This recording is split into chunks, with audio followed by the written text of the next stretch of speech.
Good morning from Toronto, Canada, and welcome to the Creating a World for All Ages, Mobilizing Action to Combat Ageism webinar. My name is Anna Sangster, Program Manager with the International Federation on Aging, and it is my distinct pleasure to be your moderator today and to be joined by our featured presenter, Dr. Vania de la Fuente Nunez, Technical Officer at the World Health Organization and a lead author of the recently released UN Global Report on Ageism. Vania will be speaking with us today about some of the key findings from the Global Report, as well as address some of the ways in which civil society and governments can come together to combat ageism. Before we begin, I want to take the opportunity to briefly review a few housekeeping notes. Firstly, the webinar today has been equipped with French simultaneous interpretation. To enable this function, please click on the globe icon at the bottom of your screen to select your preferred language. Second, you are encouraged to ask questions throughout today's webinar and should direct these questions through the Q&A function along the bottom of your screen. These questions will then be addressed during the live moderated Q&A discussion. Thirdly, in an effort to create a more interactive session, please use the chat feature to answer any questions that may be posed during the course of the presentation. These answers will then be shared with Vania for comment. 4, the webinar will be recorded and the video recording and resources, including slide deck, will be made available to post-webinar registrants. Lastly, I would like to take the opportunity to acknowledge the support of the Government of Canada in the delivery of this important webinar, and thank you all for your time in attending. Now, without further ado, I'll hand things over to you, Vania. The floor is yours. Thank you so much, Anna, and good morning to you, and good morning, good afternoon, and good evening to those who have joined us today. It's really my pleasure to be here and to have the chance to talk to you about what we can do together to create a world for all ages. The focus of this webinar will be around the global campaign to combat ageism, as well as some of the key findings of the first UN Global Report on Ageism.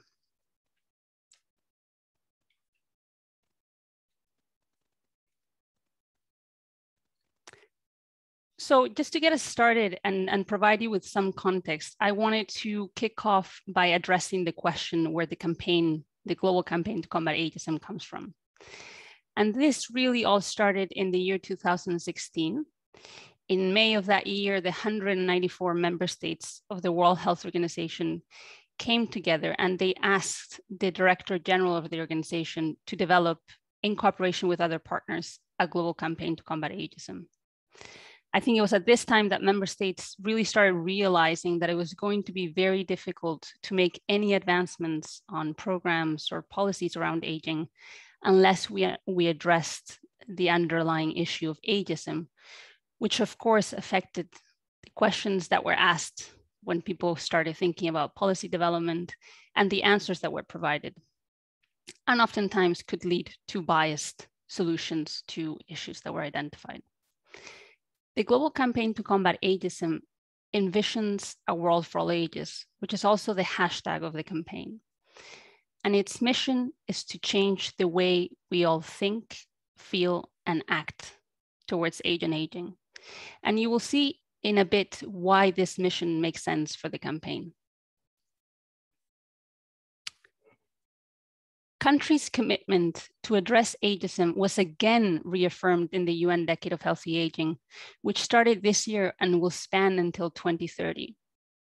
Combating ageism is not only the first action area of the entire Decade of Healthy Aging, but it's also highlighted in the action plan for the decade as a prerequisite for addressing the remaining 3 action areas of the decade. So again, this demonstrates the commitment of member states, of countries, to advance this agenda.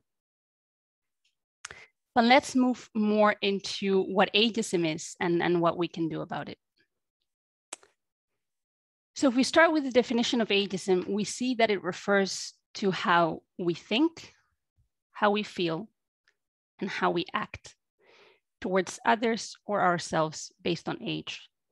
This means that ageism includes 3 different dimensions: stereotypes, or how we think, prejudice, or how we feel, and discrimination, or how we act, again, towards other people or ourselves based on age.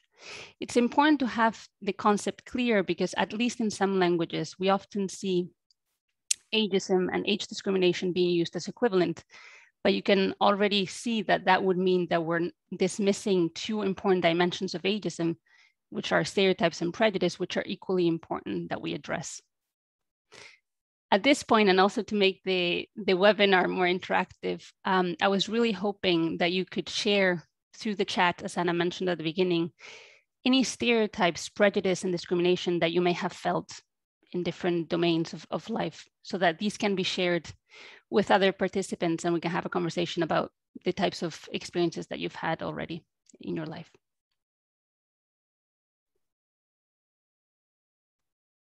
We'll give them a moment. It looks like we have a bit of a shy audience this morning.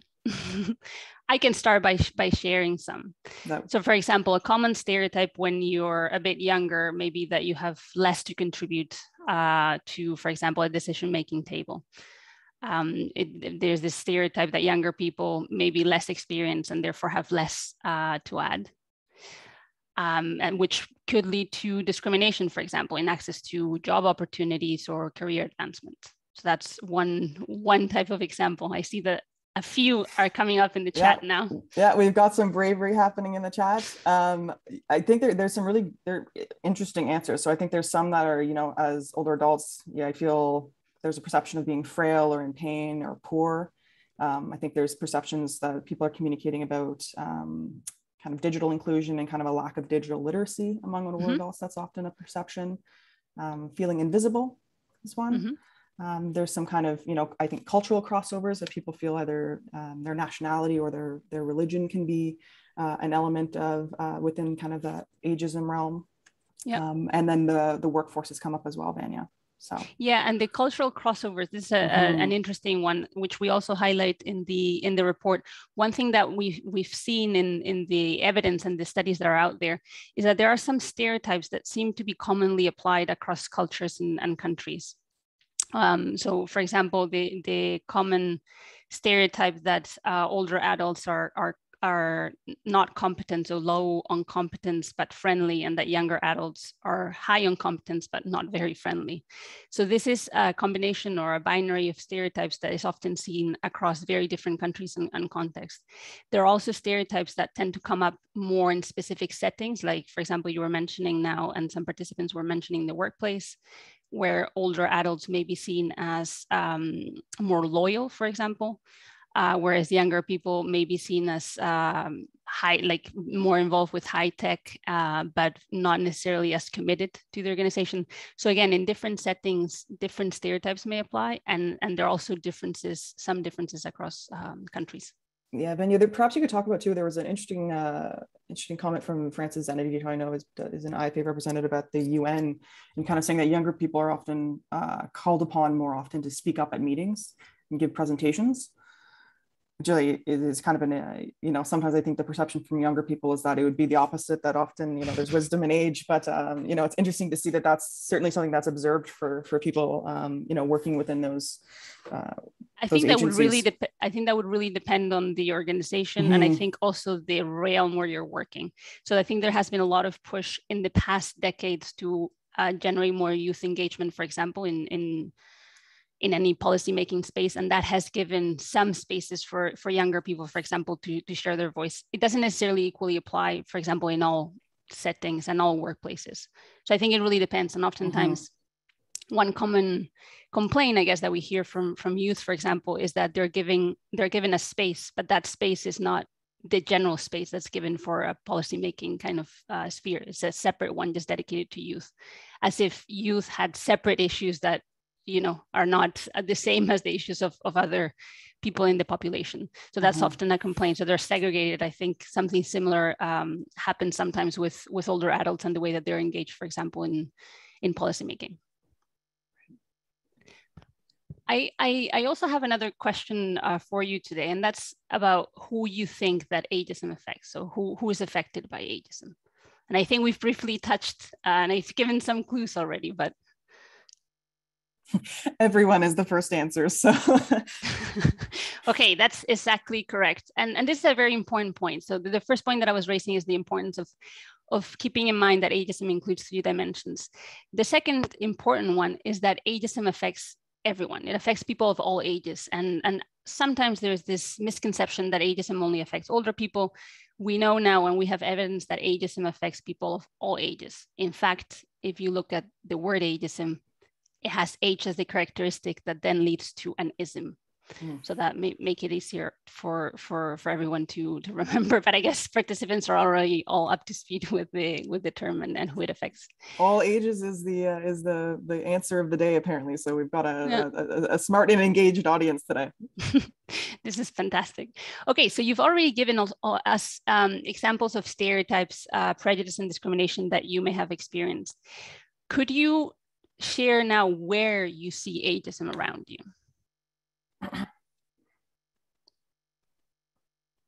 Let's see if we get a few.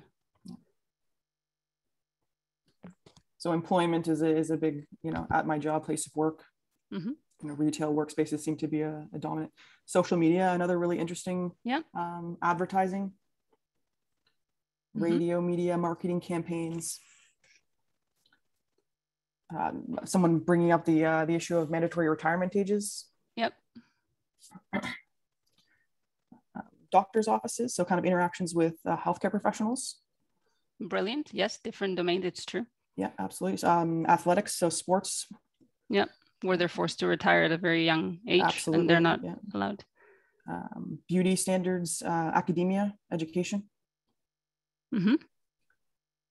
Okay, so basically what you're now describing in terms of the different settings and the different types of places and interactions where this takes place, it makes it apparent that ageism is really everywhere. It exists in institutions like some of the ones that you've mentioned, like employment or for example, health and social care. It's also very present in the media, which could be perceived as an institution or a setting or sector. It's present in financial institutions with regards to, for example, access to credits and other assets that may be sold by financial institutions. It's present in the legal system. Again, it's really everywhere. It's in education, as you were mentioning, but it's also very present in our relationships with one another. So, and this is what we call interpersonal ageism, which refers to that ageism occurring during interactions between two or more people. For example, patronizing older or younger adults or ignoring their views, or using an infantilizing way of speaking when interacting with older adults. This is often called elder speak, and it's when people use an accommodating, an overly accommodating type of tone and very simple vocabulary, like they would use when interacting, for example, with children. And the last place where we see ageism is against ourselves. And this is what we call self-directed ageism. And what happens here is that people internalize age-based biases from their surrounding culture after being repeatedly exposed to those biases and stereotypes, and they then start applying those biases to themselves. For example, I was mentioning earlier the common stereotype of younger people not having anything to contribute. And here, what could happen is that a younger person may internalize that stereotype, and then they may be very reluctant to participate in meetings at work or in decision-making spaces.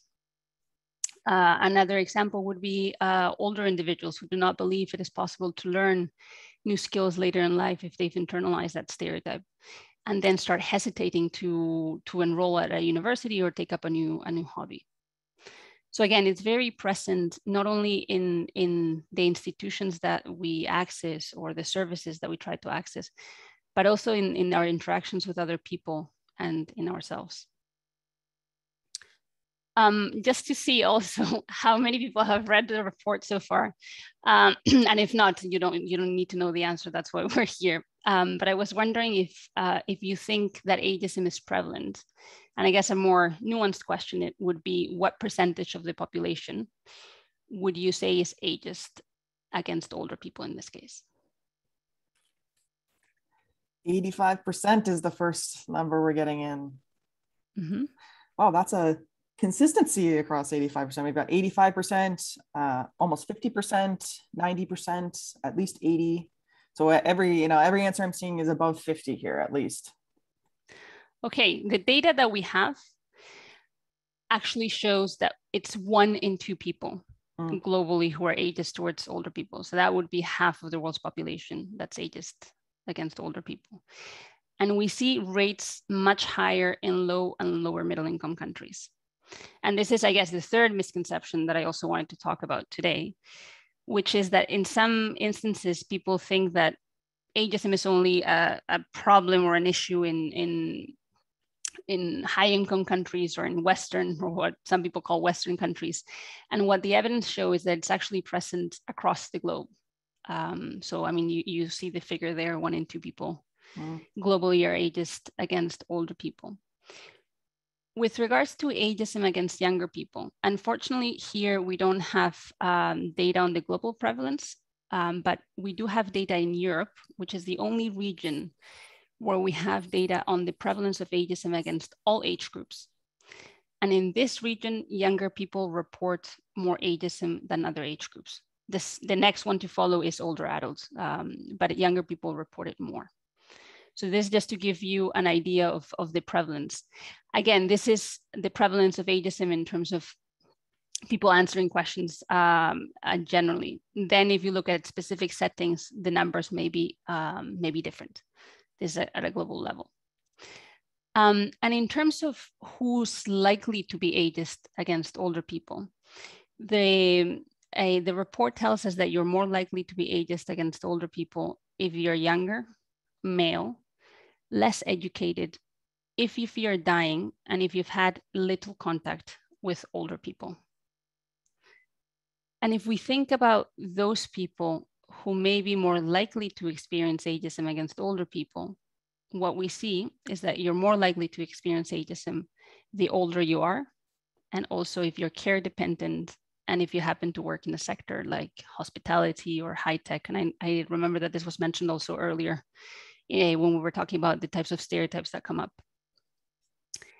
If we look at those who are more likely to be ageist against younger people, we know that people who've had little contact with other age groups are more likely to be ageist.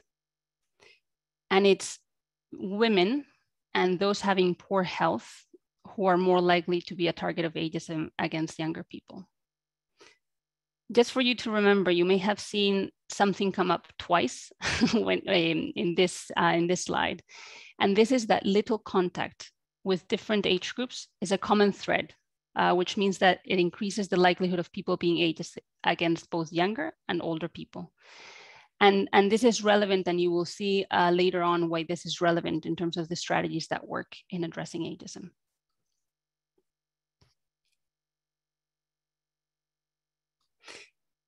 So up until here, we've seen that ageism is really everywhere and that it's quite prevalent, even if some people may be more likely to be a target of it. But we haven't yet covered what impact it has and whether it's harmful.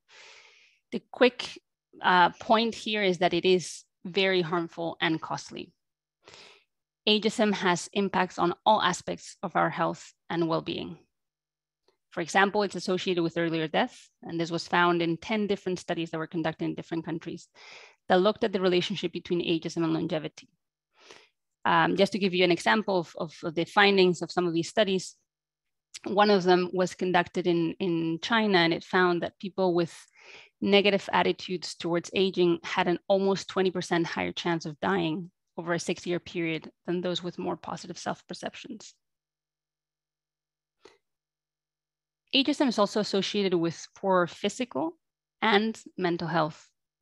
In terms of physical health, we're talking here about functional impairment, the presence of chronic conditions, and the number of acute medical events and hospitalizations being increased by ageism.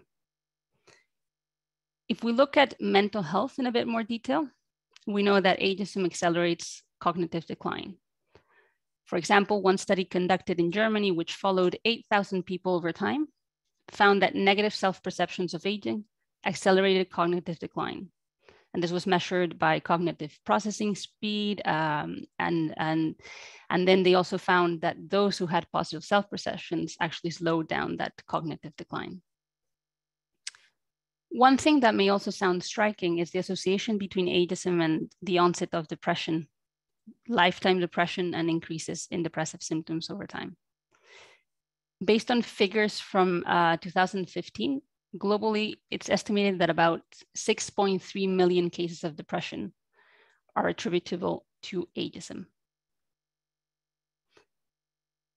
Ageism not only affects our health, it also affects our well-being. In the report, we show that ageism is associated with a decrease in our quality of life, and it also increases the likelihood of social isolation and loneliness. So this gives you a general idea of the effects and the very negative impacts of ageism across all aspects of our health and then well-being. Ageism has these effects on its own, but it also exacerbates other forms of disadvantage, including those related to race or sex, making the effects even worse. And finally, a take-home message here is that ageism takes a very heavy economic toll on individuals and society. There are an increasing number of studies coming out looking at the impact of ageism, for example, in the healthcare system and also in employment. And we hope that more will also be generating in the coming years, because oftentimes showing the economic implications of an issue can also help advance policy and law change. But today, the main focus of the webinar was about what we can do to combat ageism.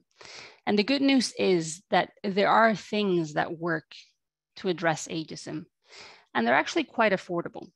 So in the report, we highlight 3 strategies that we know work in addressing ageism.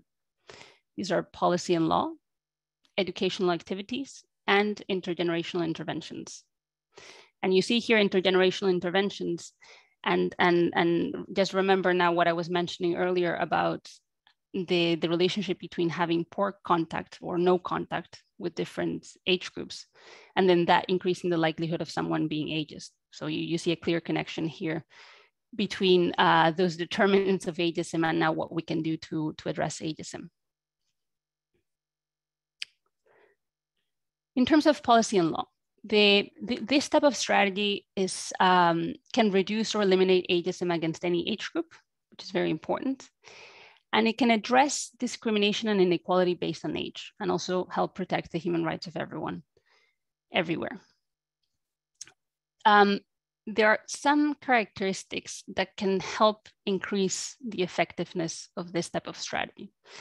The first one is having strong monitoring and enforcement mechanisms, which can help to make sure that the policy or law is effectively implemented. So these can make sure that the policy and law is not just a piece of paper, but it's actually being actioned upon. Another characteristic that's important to consider when designing and implementing policy and law is the importance of public awareness about the law or the policy, and the importance of having clarity on its provisions. For law and policy to have effects in a community, at least some members of the public need to know that it exists. This is necessary to ensure that the policy or the law has an instrumental effect such that an individual aims to avoid the specific penalties in the law, and also for individuals to be aware that they can file complaints if they experience violations of the law. Another characteristic that can increase the effectiveness of policy and law is public consultation. This is essential to make sure that the needs and concerns of younger and older people are met, that whatever stereotypes, prejudice, and discrimination that they experience are actually reflected and prohibited in the law or policy. And another characteristic that I also wanted to share today is the importance of strong civil society activism, which can help enhance the impact of reporting about violations of laws or the progress made. So strong civil society activism can help report, it can help raise issues, and also track progress. Educational activities are the second strategy that we know works in addressing ageism. And these can enhance empathy, dispel misconceptions that people may have about different age groups, and also reduce prejudice. Educational activities are incredibly varied. They can include instruction that transmits information, knowledge, and skills, as well as activities like role-playing, simulation, and even virtual reality. These are among the most effective strategies for reducing ageism against older people, but we don't know much about their effectiveness for reducing ageism against younger people. In terms of key characteristics, here we know that small doses over time work better than a very intense, for example, course with an educational activity. We also know that presenting information in a positive light increases the effectiveness of educational activities. And this means not focusing, so whilst being balanced in terms of how older adults or younger adults are presented, to not give too much focus to negative stereotypes, as these can then reinforce stereotypes that people may have before they joined the educational activity. So having group discussions can also be helpful in reinforcing education. We see that changes in attitudes that are brought about by information can fade quickly unless they are reinforced by subsequent activities, such as group discussions, where people have a chance to reinforce what they've learned, to share their experience in the activity, and also learn from what others have experienced.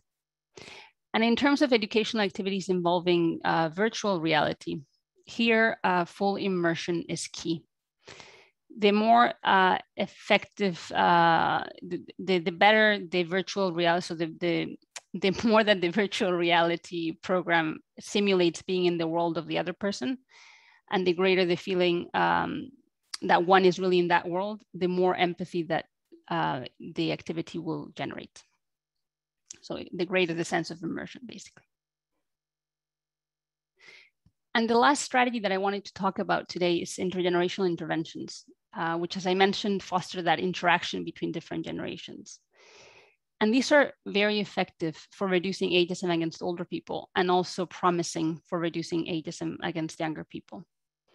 And the reason why these work, I already explained, they kind of force that contact between different generations. And it's when we interact with other people and we're exposed to the realities of other people that we see the diversity in people and start challenging whatever stereotypes we may have had before. Key characteristics of intergenerational interventions that can increase their effectiveness include having equal status of participants. So an equal status can arise, just to give you an example, when you put together, I don't know, children and older people, and the tasks favor the skills of one group over the other, or there are unequal numbers in the different age groups, or different levels of familiarity with the environment. And the problem here is that if you organize an intergenerational intervention and you have you create a situation where there's lower status for one of the groups, this can exacerbate pre-existing anxieties about participating in activities and engaging with the other age group. So it can be counterproductive. So I just wanted to emphasize the importance of equal status in intergenerational interventions. The quality of contact between groups in intergenerational activities is another key factor that may be more important than the frequency of contact in reducing stereotypes and prejudice against older people. And last but not least, it's important that these interventions foster cooperation. And again, just like educational activities, intergenerational interventions are as varied as hobbies or interests that we may have. We see intergenerational interventions that range from different age groups coming together to do gardening or painting or listening to music or sharing housing, or like I said, they are as varied as hobbies or interests that any of us could have, and they're very effective, and it's great to see the many examples that actually exist across countries already. The Global Report on Ageism concludes with 3 recommendations for action. The first one, it's basically to invest in the 3 strategies to address ageism that we know work, which are the ones that I just talked about. The second one is to improve data and research. We need to continue to gain an understanding of ageism and how to reduce it.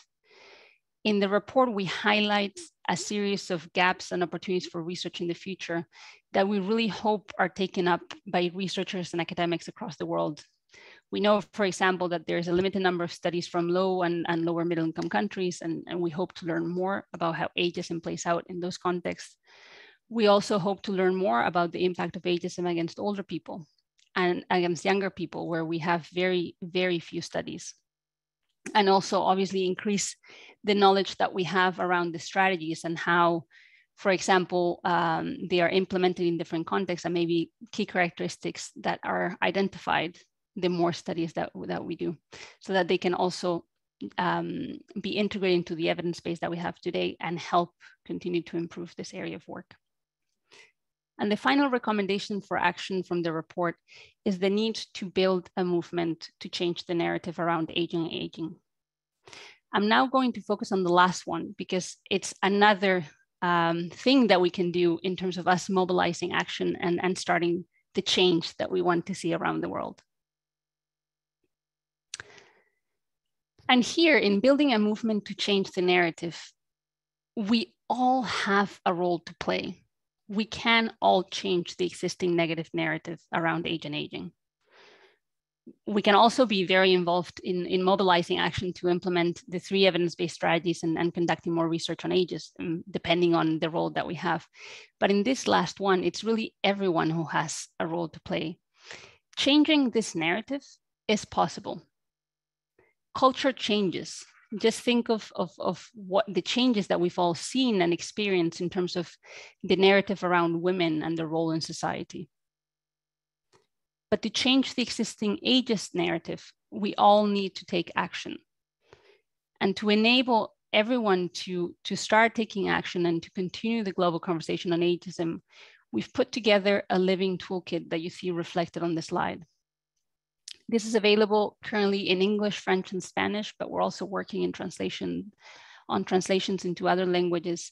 And it includes a wide range of assets for you to use. These range from a conversation guide that can help you initiate conversations around ageism at home or in the workplace or at school.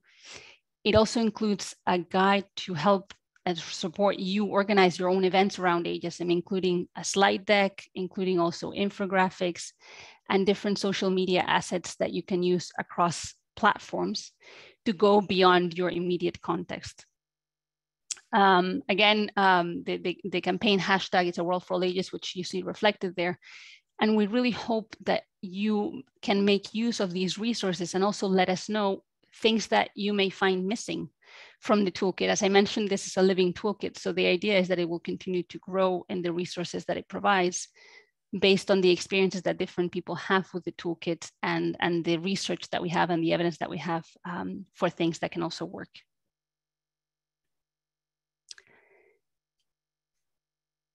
To help also build a movement to change the narrative, we are having an initiative that's called Ageism Through the Ages that will span from the 1st of October, which is International Day of Older Persons, as you know, and the 20th of November, which is World Children's Day. And what we plan to do during that month and a half is to give focused attention to ageism as it affects different age groups. So we will start with more of a focus on ageism as it affects older people. And as time goes by during that month and a half, we will give more attention to how ageism affects younger people. To help build a movement as well as part of this initiative, we have opened a special call for contributions. We believe that we can achieve greater change if we bring together all of the experiences and voices that are out there in one place available for everyone. And to make that happen, we have this special call for contributions on the platform for the Decade of Healthy Aging, which opened in August and will be closing very soon, this Friday. So if you still haven't had a chance to share your voice or your experience or resources that you may have, please do so by Friday. We really hope to see your voice and resources out there, and we hope that others can also make use of them, because the more we are working on this agenda, the more likely we are to generate change wherever we are, and also people can draw from existing resources that are out there rather than starting from scratch. You can share resources across a very large range of knowledge types, including voices. So you can share interviews conducted via video, film, or audio, or stories of ageism or relevant to the theme of ageism, including any experiences of positive change that you may have experienced or noticed in your community. For example, stories of close relationships across generations or changes resulting from the effective implementation of policies or laws that prohibit age discrimination, or lived experiences of ageism. Again, the more voices we are, the more likely we are to draw attention to this issue and generate change. You can also share guidance, reports, policy briefs, multimedia, or repositories that may exist with a specific focus on ageism, as well as information about upcoming events on ageism. Also, one of the key objectives of this initiative is to establish a community of advocates. So if you're working in this space, please do share your details or those of the organization that you work for, so that you can join the community of change agents and we can stay in touch and we can help you connect with others who are also advancing this work. And there are many other categories. I won't go into detail, but if you also have research projects on ageism or implementation projects and funding opportunities in this space, do share them, as well as any toolkits and training materials that may exist. Beyond the contributions and the content that we will be featuring on the platform itself from the 1st of October to the 20th of November, we're also going to be having a social media campaign that we hope that you can help amplify and participate in, as well as a series of events that we will be making publicly available very soon and where we also hope to see you. This will be the end of my presentation. So I wanted to thank all of you very much for joining me today, and I really look forward to the Q&A that will be coming up shortly. Thank you so much. Thanks so much, Vanya. Ageism, a complex issue, and it's nice to have somebody that can distill it down to and kind of rein in the unwieldy scope. So thank you so much for your time today. Before we dive into some questions, I just wanted to take the opportunity to briefly remind the audience that this webinar is actually held in association with the Masterclass on Ageism as part of the IFA's 15th Global Conference on Aging. The pre-conference masterclass will be held on the 9th of November and led by our key speaker today, Dr. Vanya de la Fuente Nunez. And the masterclass will be available both virtually and in person in Niagara Falls in November. The masterclass will provide a deep dive into the learnings of the UN Global Report on Ageism and will equip you with the evidence-based tools to tackle ageism. The IFA will make sure that we share some additional resources about this event, along with the post-webinar resources from today. Okay, so now we can dive into some questions. So I'm gonna enable our camera so I can feel like I'm actually talking to Vanya once again. There we are. So one of the first questions we had, Vanya, was from Sandra McLeod. And she was asking whether there's been any work or research into the area of intergenerational bullying. She says she's coming to us from a correctional service institution in Canada, and she's heard from a number of individuals, older individuals in custody, about being bullied by younger individuals. Oh, that's a very, I am not aware of specific research in this area, but this is, but it's a very good question. I am not aware. So would this be between, I guess, closer generations? So like, I don't know, like in a school context where you have a 6th grader being bullied by an 8th grader, or I think in this context, it was within kind of the correction system. So like the prison institution. Yeah. So no, I'm not aware of specific research in this area, but this is a very, very good question. I'm sorry that I can't give you a good answer to it. We can put a pin in it for now. Yeah. So there's another question here about, I'm kind of pulling apart, it's quite long, but a little bit about kind of the importance of language and terms and defining terms. And there's been kind of, health as a state of complete physical, mental, and social well-being. And then there's, concepts like healthy longevity, healthy aging, active aging. How does this kind of play into the narrative around ageism, and kind of what do those terms mean, and kind of how do we use those moving forward? I think it all depends on how people understand different concepts. And I think, for example, with the concept of healthy aging, and this is the framework that we work with at WHO. And now, I mean, the decade, which is broader than the WHO, it's a UN decade now, does revolve around the concept of healthy aging. That has sometimes been wrongly interpreted to just focus on health, using a narrow description of health rather than the broad description of health that we work with, which is more around functional ability and the role of the environments. And the role, well, functional ability involves the role of the environment and how those interact with our individual intrinsic capacity. And I mentioned the environment here because obviously the social environment is a part of our environment, and that includes ageism. So I think in the current framework that we work with, ageism is very much present. So the importance of the social environment and creating a conducive environment is very present in that sense.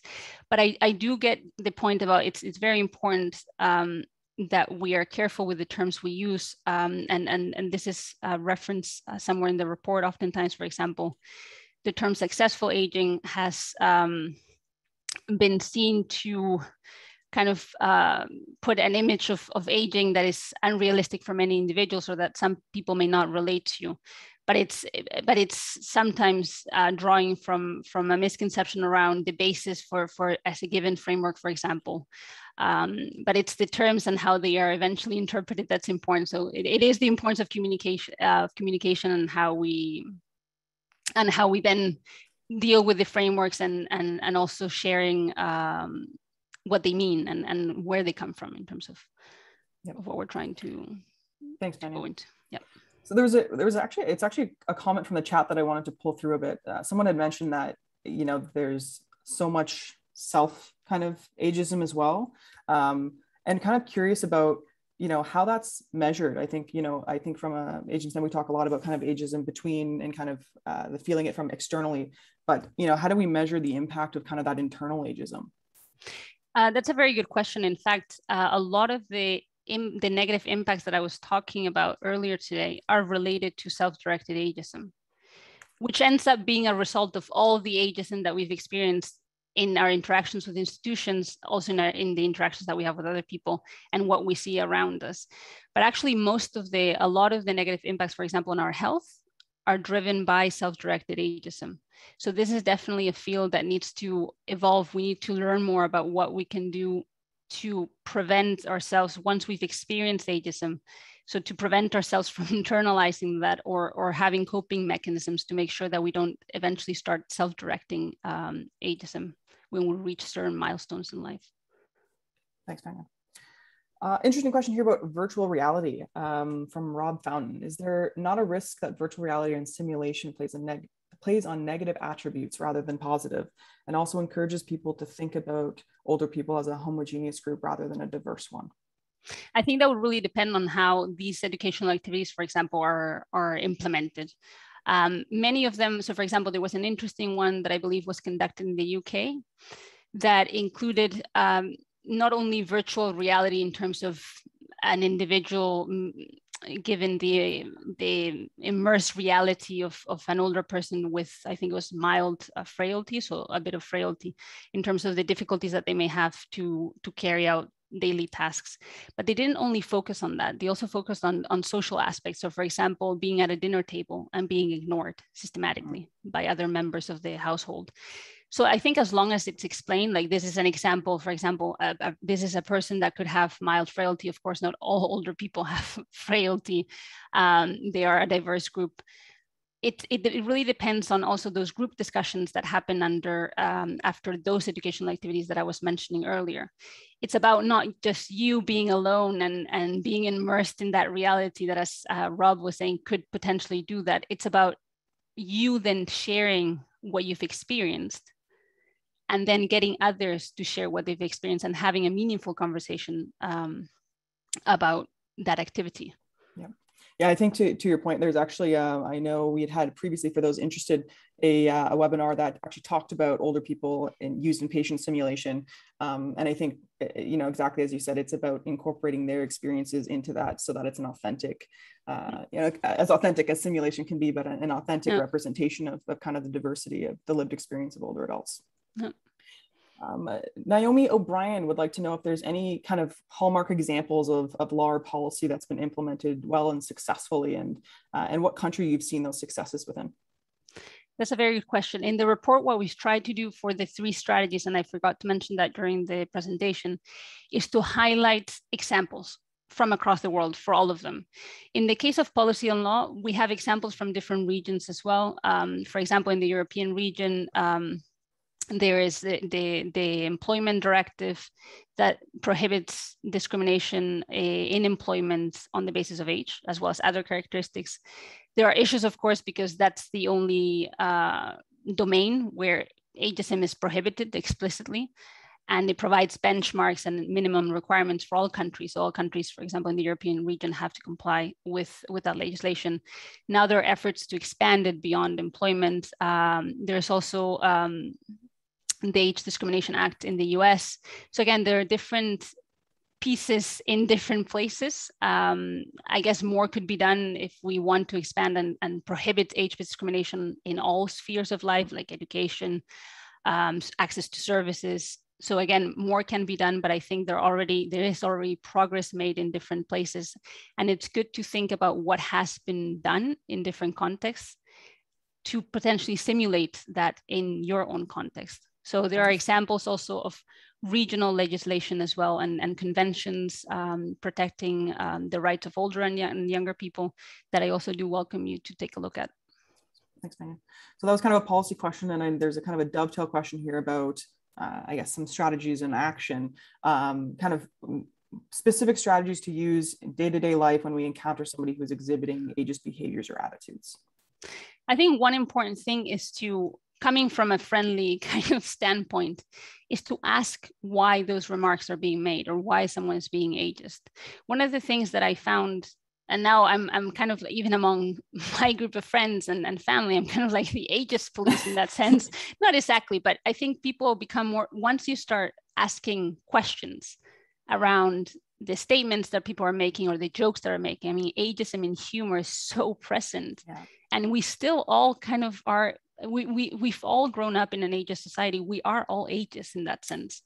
But it's once we start questioning the way that we approach engaging with different age groups, the way that we approach laughing at a given joke, and the moment that we start asking questions around why someone is making fun of X or Y, or why is someone being prejudiced against someone just on the basis of their age, I think that has kind of like a changed reaction where the other person is like, well, actually, I never thought about it. I don't know.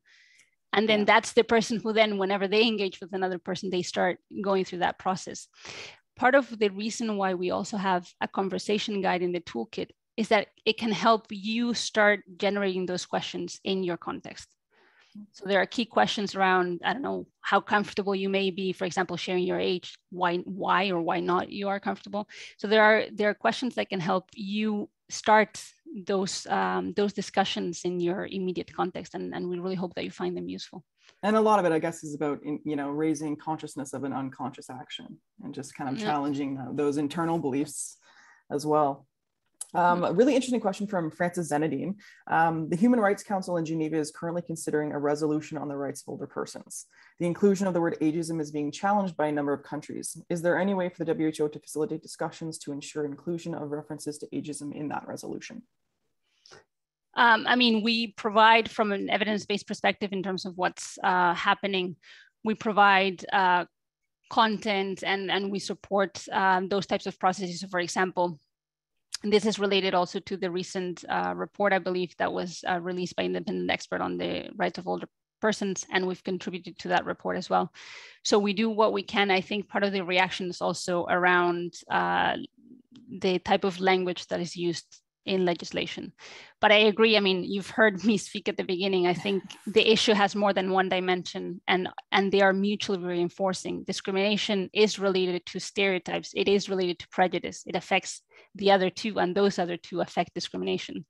So, but in policy and law, what you generally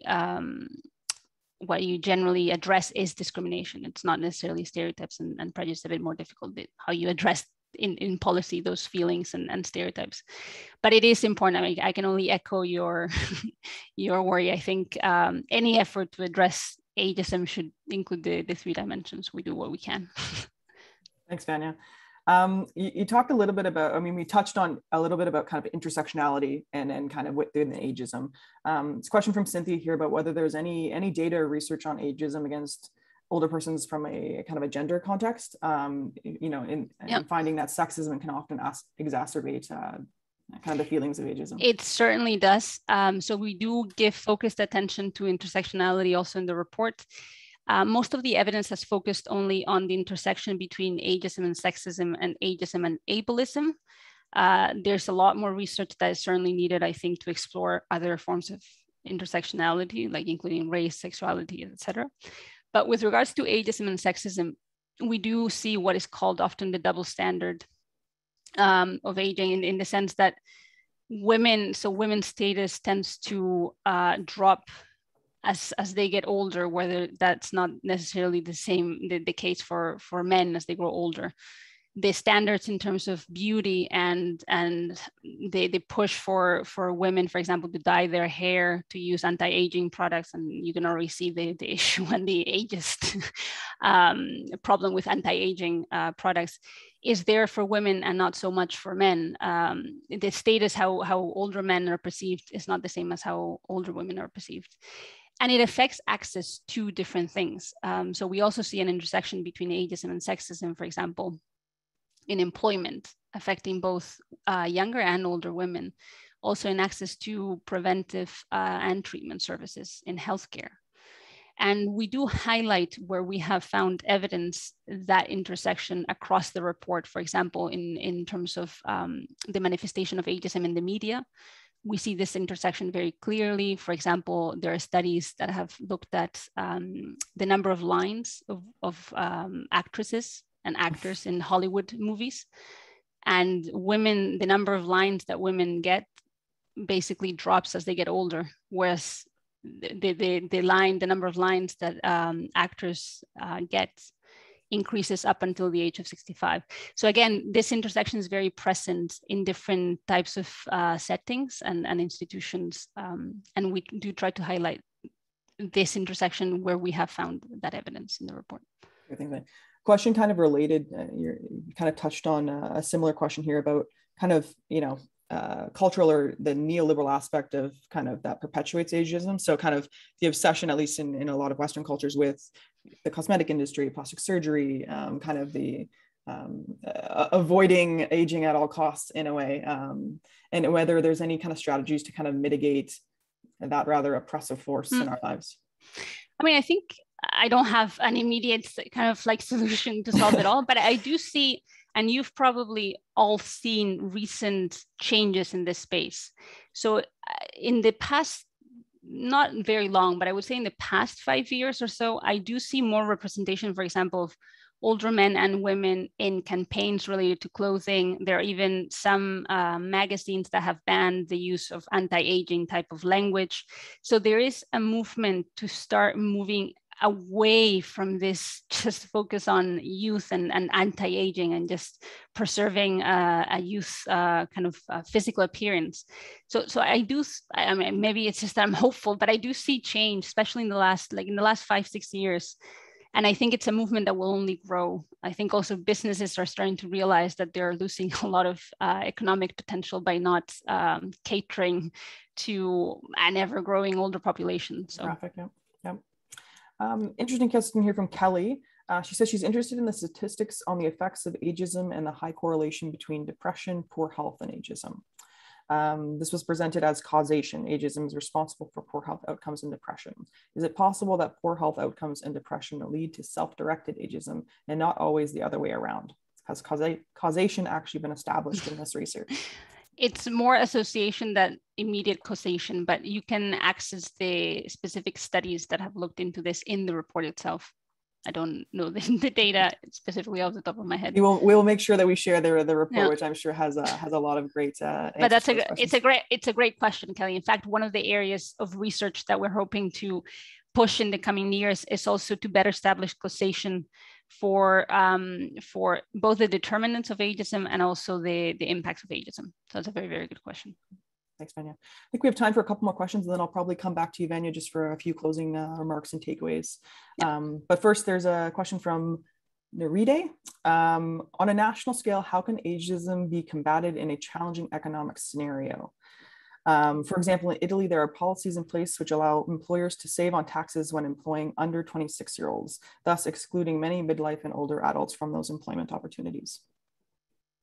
I mean, I think part of the question here around employment is that oftentimes there's this polarizing discourse that we see in policymaking spaces and that we see in the media, which basically says that if one generation takes jobs, then the other generation doesn't. And it often polarizes younger against older people.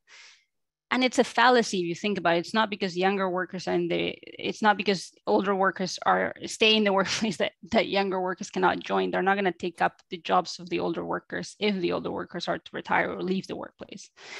So I think, I mean, the question here is around who is how are different groups being disadvantaged in terms of their access to employment, and how can government take an inclusive approach to employment? One thing that we do see, for example, is that the employment numbers, the unemployment in younger ages in many countries, including Italy, I believe, are very high. They're not as high, for example, when we look at older workers, but there are other more subtle forms of, I would say, a presence of ageism in employment. There is this, what they call discouraged job seekers, which will not fall under the data of unemployment, for example, because these are people who are no longer looking for employment. But the question is, why are they no longer looking for employment? So when you look at unemployment numbers, this subset of people are not in that group, but these may be people who have systematically been looking for employment at older age, for example, and being systematically turned down. And that's the reason why they're discouraged and they're no longer looking. So again, it's also a matter of how we look at numbers, I think, especially when we look at employment and what those numbers tell us when we look at the data. Thanks, Vanya. Okay, trying to sift through for our last question here. I think there's, I mean, kind of an interesting question about just sometimes the feeling that, you know, the isms of the world can create this polarization and kind of create tension between intergenerations, or, you know, again, across all isms, you know, sexism, racism, all these things. You know, how does that manifest within the context of ageism? And can you speak to that a little bit about kind of, you know, how the ism of that is kind of, you know, affects the work and to combating it? Yeah, I mean, I think this is one of those isms that actually it affects all of us. It just affects us in different ways as we move through different life stages. One of the struggles that we've had even is that, for example, even though we know that ageism affects younger people, ageism as a term, as a concept, has not necessarily, for example, been so associated with issues that they experience. Even though it is ageism, it's not all the time that this connection's made. And I think by drawing attention to how ageism affects all of us, I think it enables all of us to feel involved in the need to address it. We all have, it's affecting us today, it will affect us tomorrow, even if it's in a different way. So I think it can help build an inclusive agenda that everyone is behind, and therefore it can help change that narrative. It can help us really advocate for change in policies and laws, really advocate for intergenerational interventions to be implemented across settings, and educational activities across all levels of education. If we all see that it's affecting us individually and our communities today and tomorrow, I think it has that potential to involve. Awesome. Thanks so much, Vanya. I just want to let people know there are still some questions in the Q&A. We'll take these on notice and be able to send some of these to Vanya post-webinar. So please don't feel that we haven't asked your question, that you won't get an answer at some point. And now, kind of as we are approaching the hour, I just wanted to turn back thing and let you close out, Vanya, and leave us with some closing remarks. Yeah, I just wanted to thank IFA and the Government of Canada for the opportunity to be here. I also wanted to reiterate what Anna was saying. Today was a teaser. But what we're hoping to do in the masterclass is to enable, beyond providing background and showing you how present ageism is to also enable you to start thinking and really put into practice the 3 strategies that we know work. So to take you one step further in mobilizing action, in taking action in your community and seeing what could work there. So we hope that at least some of you join us in the masterclass, and thank you again for the brilliant questions. I'm sorry that we didn't have a chance to address all of them, but it's been a real pleasure to be with you today. And thanks also for great participation during the questions that were popped during the presentation. Absolutely. Thank you so much, Vanya, and thank you everyone for attending. We hope to see you in November. Thanks very much.